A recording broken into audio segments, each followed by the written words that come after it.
তার শীর্ষে মানে শ্রেষ্ঠ 6 নম্বর স্থানে রয়েছে। আজকে শিল্পী মন আয়োজন করেছে। প্রতুল মুখোপাধ্যায়কে আমরা স্মরণ করব গানে, কথায়, কবিতায়। এই মুহূর্তে যিনি তার সম্পর্কে আমাদের বলবেন বা যার বক্তব্য শুনে আমরা ঋদ্ধ হব, সেই মানুষটিও শিল্পী মনের উপদেষ্টা এবং রবীন্দ্র গবেষক, গীতা গবেষক এবং আমাদের সবার শ্রদ্ধার, কারণ এগুলো বললেও পার্থদা সম্পর্কে কম বলা হবে। অভিনেতা আপনারা কেউ জানেন না, কিন্তু উনি 3 মাধ্যমেই দারুণ সুন্দরভাবে কিন্তু অভিনয় করেছেন। ওনার লেখা বই কিন্তু পড়ানো হয় রামকৃষ্ণ মিশনে। তো সেই মানুষটি, আমাদের শ্রদ্ধার মানুষটি, তাকে কথা মুখের সামনে আহ্বান জানাবো। তার বক্তব্য শুনে আমরা ঋদ্ধ হব। শ্রীনন্ত বিশ্বে অমৃতস্য পুত্রা আযধামানি দিব্যানি তস্তু। আপনারা যারা সামনে উপস্থিত আছেন সকলে অমৃতের সন্তান, আপনাদের সবাইকে আমার শ্রদ্ধা এবং শুভেচ্ছা। অমৃতের পুত্র প্রতুল মুখোপাধ্যায়কে আমার প্রণাম। আর শিল্পীমন, শিল্পীমনের 3 কর্ণধার, এদেরকে ব্যতিক্রমী বলা হয়। আপনারা যারা বিজ্ঞানের ছাত্রছাত্রী তারা জানেন, জ্যামিতিতে বলা হয় জ্যামিতির যে কোনো 2টি বাহু তৃতীয় বাহু অপেক্ষা বৃহত্তর। কিন্তু এদের এই 3 বাহু, আমি কোনো এক সময় বিপদে পড়েছিলাম এই বলে যে যদি আমার একটি ভোট থাকে আমি কেতকী নয়, কেতকীর স্ত্রীকে দেব তার গুণপনার জন্য। কেতকী আমার দিকে এমন করে তাকালো, কিচ্ছু বলেনি। আমি বুঝলাম ইঙ্গিতে পণ্ডিত বোঝে, মূর্খ বোঝে কিলে। আমি তারপর থেকে বুঝে নিয়েছি এবং আমি এখন ত্রিবাহু সমান মনে করি।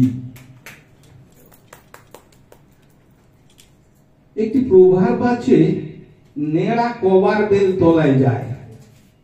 উত্তরটা ছিল একবার, কিন্তু ওটা ভুল উত্তর। নেড়া বারবার বেল তলায় যাবে, কারণ বেল তলায় যাওয়া তাদের স্বভাব, তার স্বভাব।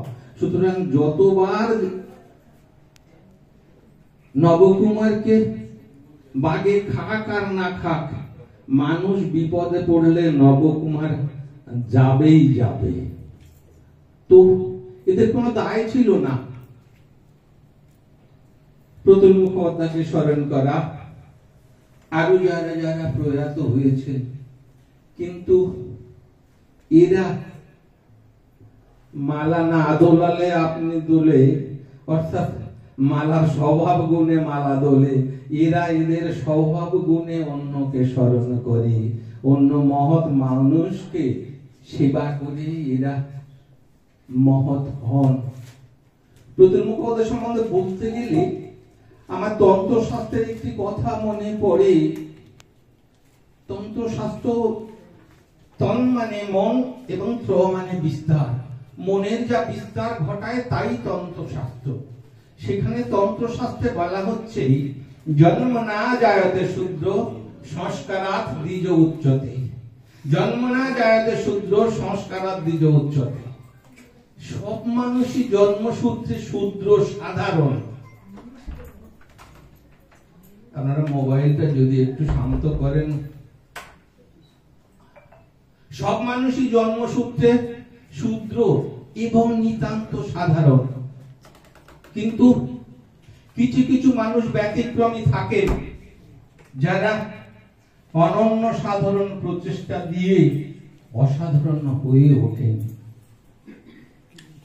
ভগবান বুদ্ধ এর প্রতিরূপ বাণী করলেন, নুজচ্চ বসল হোতি নুজচ্চ হোতি ব্রাহ্মণ কর্মণা হোতি ব্রাহ্মণ কর্মণা বসল হোতি।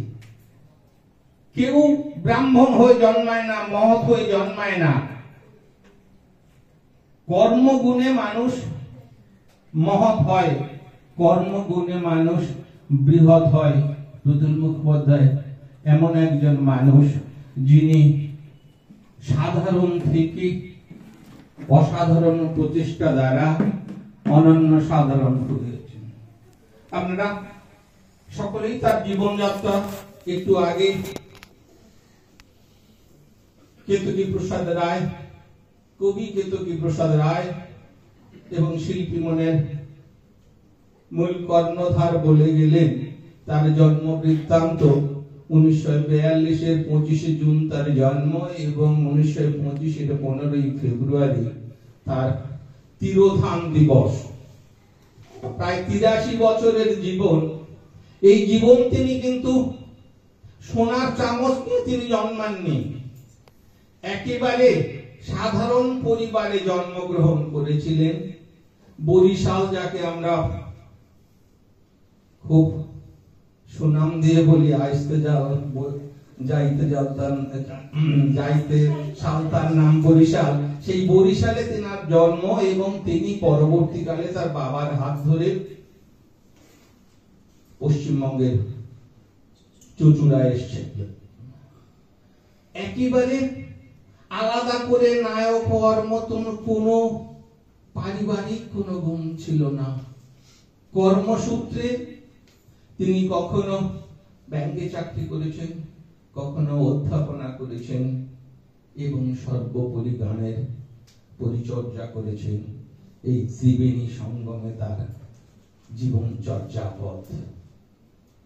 একেবারে যারা গান বাজনা করেন তারা দেখবেন একটি কথা চালু আছে, গানে ঘরানা থাকতে হয়, ঘরানা না থাকলে গান হয় না। ফার্স্ট জেনারেশন লার্নার গানে খুব সফল কাম হয়েছে এমন মানুষের দৃষ্টান্ত বিরল, কিন্তু বিরল বলেই তো তারা উল্লেখযোগ্য। প্রতুল মুখোপাধ্যায়ের সোনার চামচ নিয়ে জন্মগ্রহণ করেননি। তিনি গজদন্তবাসী মিনারবাসী ছিলেন না, তবু তিনি অনন্য সাধারণ হয়েছিলেন। নিজের স্বপ্ন দ্বারা, প্রচেষ্টা দ্বারা, নিজের অদম্য ইচ্ছা শক্তি দ্বারা। প্রতিভা কোনো নিয়ম মানে না, কোন মুদ্রার এক পিঠ হয় না। প্রতুল মুখোপাধ্যায়কে আমরা যারা প্রশংসা করছি, আমাদের মধ্যে অনেকেই তাকে নিন্দা করেছেন, নানা কারণে দল বদল করেছেন এবং জীবনানন্দের ভাষায় দাঁত নেই চোখে তার অক্ষম বিচ্যুতি এমন সমালোচকরা বলে থাকেন। উনি তো হারমোনিয়াম বাজাতে পারেন না। সমস্ত ওস্তাদ গাওকে হারমোনিয়ামে ওস্তাদ বাজিয়ে, কিন্তু তিনি হারমোনিয়াম বাজাতে পারতেন না। তার জীবন চড়াই উতরাই, নানা খাদ পরীক্ষা পরিক্রমণ করে চলতে হয়েছে, কিন্তু তিনি কোথাও থেমে থাকেননি। তার অপমানকে তিনি আত্মতেজ দিয়ে জয় করেছেন, অপমানকে তিনি আত্মতেজ দিয়ে জয় করেছেন, অভাবকে উদ্যম দিয়ে জয় করেছেন, অহংকে মানবতাবাদ দিয়ে জয় করেছেন। তিনি জানতেন অনেক অসম্মানের কাঁটা পথ পেরিয়ে তবে সম্মানের বরণডালি পেতে হয়। তিনি বোধহয় মির্জা গালিবের ওই কথাটি, উর্দু কবি মির্জা গালিবের ওই উক্তিটি তিনি কান পেতে আড়ি পেতে শুনেছিলেন। সফলতা उस बुड़बक का कभी नहीं मिलता जो निंदा का सह नहीं सकता। যে নিন্দা সইতে পারে না তার সফলতা আসে না। এটা বোধহয় তিনি জানতে পেরেছিলেন, এবং জানতে পেরেছিলেন বলে কোনো অপমানের কাছে মাথা নত করেননি, কোনো অসম্মানের কাছে আত্মসম্মান বিসর্জন দেননি। আমাদের তার যে সৃষ্টি মুখর দিন, তার যে সৃষ্টি মুখর 12 বছর বয়সে, একটু আগে ঘোষিকা বললেন 12 বছর বয়সে তিনি কবিতার মঙ্গলাচরণ চট্টোপাধ্যায়ের ধান কাটার গানে সুর দিয়েছি, জীবনযাত্রা, জীবন শুরু। তারপরে একের পর এক অ্যালবাম, তার শেষ অ্যালবাম ভোর 2022 সালে প্রকাশিত হয়। এবং যে গানটির জন্য তিনি শুধু ভারতবর্ষ নয়, প্রায় বিশ্বখ্যাত, সেই গানটি তিনি লিখেছিলেন। সেই গানটি তিনি লিখেছিলেন ব্যাংকে বসেই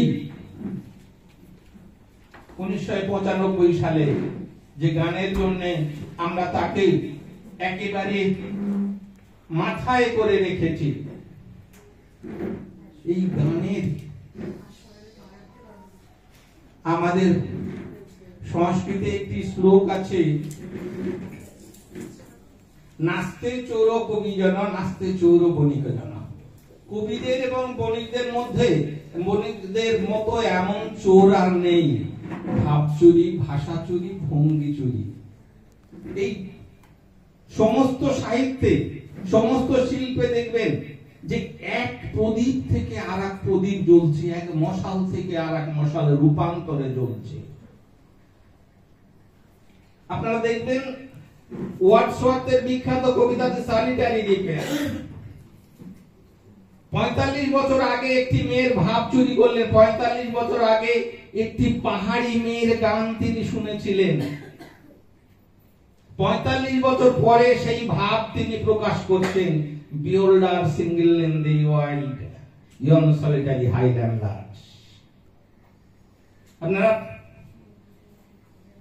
আমরা যে বিখ্যাত কবিতা জীবনানন্দ দেখি, হাই চিল সোনালি ডানার চিল, এই ভিজে মেঘের দুপুরে তুমি আর উড়ে যেও না কোথাংশে, তুমি আর উড়ে উড়ে যেও